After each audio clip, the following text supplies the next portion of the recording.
Working in child welfare is taxing. Long hours, high caseloads, and the challenges that families face can all lead to burnout and high turnover. For decades, strategies to address these issues focused heavily on policy, procedure, and training. While these are all critical elements of a healthy child welfare system, imagine these components as branches of a tree. In order to bear fruit, each branch depends on a strong and healthy root system. In this case, the workforce, which must be supported and nourished in order to grow. I think the work requires you to pay attention to policies and procedures and making sure that you are doing all you can to impact the lives of kids and families. And because of the crisis nature of the work, you really can just kind of live there in the decision-making world of protecting and supporting families. And that's a huge part and a necessary part and really at the heart of what we do. What we forget to do a lot of times is to take care of the people taking care of the people. Historically, the standard approach to workforce issues was crisis-driven. Workloads were examined in response to turnover, hiring freezes, or crises, such as a critical incident. The workforce was not sufficiently supported, and states struggled to meet outcomes. In 2008, the National Child Welfare Workforce Institute, or NCWI, was created to promote learning, leading, and changing that would start to plant the seeds of workforce development across the field of child welfare. The NCWI partnerships brought together states, tribes, agencies, and universities in a collaborative approach to workforce. I think for years people have assumed we've paid attention to the workforce because they're the front line of the practice. So we focused on training, we focused on improving practice, we focused on supervision, but we never said, workforce, you matter. And I feel like the Children's Bureau's commitment to that came full circle when they funded the National Child Welfare Workforce Institute. By highlighting the workforce specifically through an institute, it has raised the profile, it's allowed us to think about the data differently, it's made workers feel finally like someone recognizes and realizes that they are the connection to families. They are the connection to excellence for services for families. So having an institute specifically dedicated to the workforce, I think, has been critical on many, many levels. If you do anything in this field, it has to start with the people who are delivering the services, and you can have the best, most incredible evidence-based practice, but if you don't have a strong workforce capable and committed to delivering that, you got nothing. It's like building a bridge and sort of going halfway and then just stopping, and people can't get across and you can't move forward without really attending to that piece. And so I think NCWI's served as a leader in that conversation, but also in sort of the doable steps.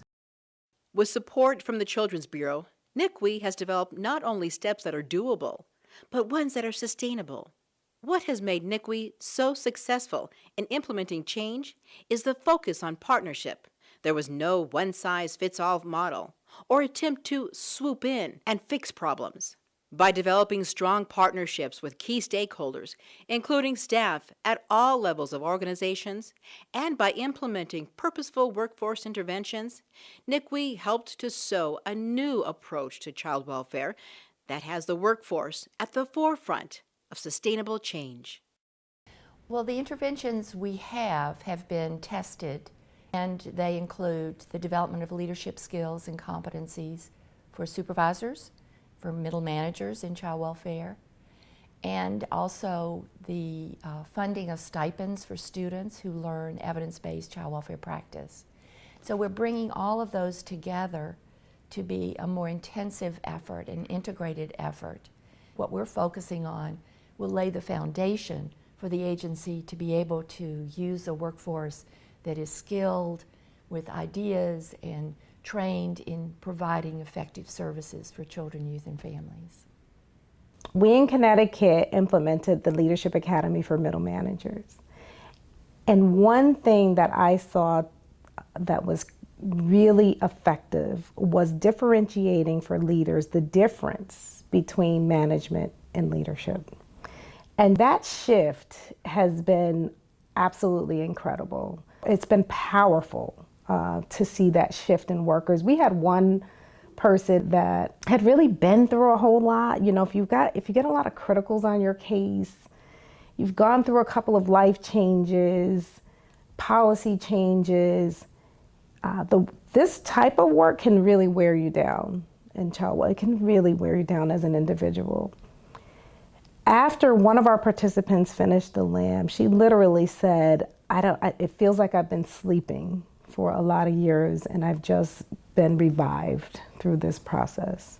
When we really started thinking about what the workforce needs, they need information, and they need it at the time and in the right way that they can receive it. And I think that we've done some really innovative work around knowledge management, around dissemination, around bringing people together for a purpose and giving them the tools that they need to do this work. And I think that we've had a really intentional focus to that work that does set us apart, and that other technical assistance projects and capacity building projects, they're coming to us to ask us, you know, what are those essential strategies in developing the workforce and developing organizations.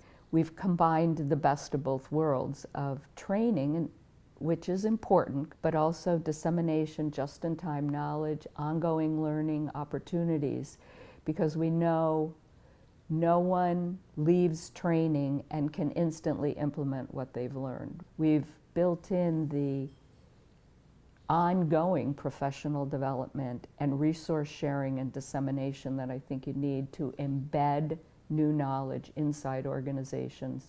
We've combined that with relationships that we have with these leaders and managers. And I think the two things together create exactly the kind of soil we need for long-term sustainability.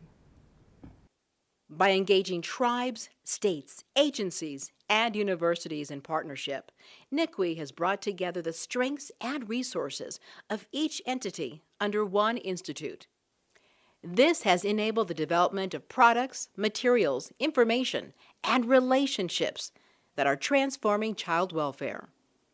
The child welfare workforce is our greatest asset. They're the ones who make the agencies run and do the work that agencies want to accomplish. And without a strong and committed and diverse workforce, children and families suffer. It isn't just a technical assistance issue anymore, or just a practice issue. You know, I really think that there's a momentum around the centrality of workforce development, organizational health, as being such a driver of whether we do right by kids and families, in particular vulnerable children, youth, and families. And so I think that that's where NCWE has excelled. We not only need to focus on the actual work that's done on behalf of children and families, which is critically important. We also need to focus on the people doing the work. You know, when you're on the plane and they say, if you lose cabin pressure, you have to put your mask on first before you help others. Well, I think that's true in this work as well, that we need to pay close attention to the people who are caring for the people.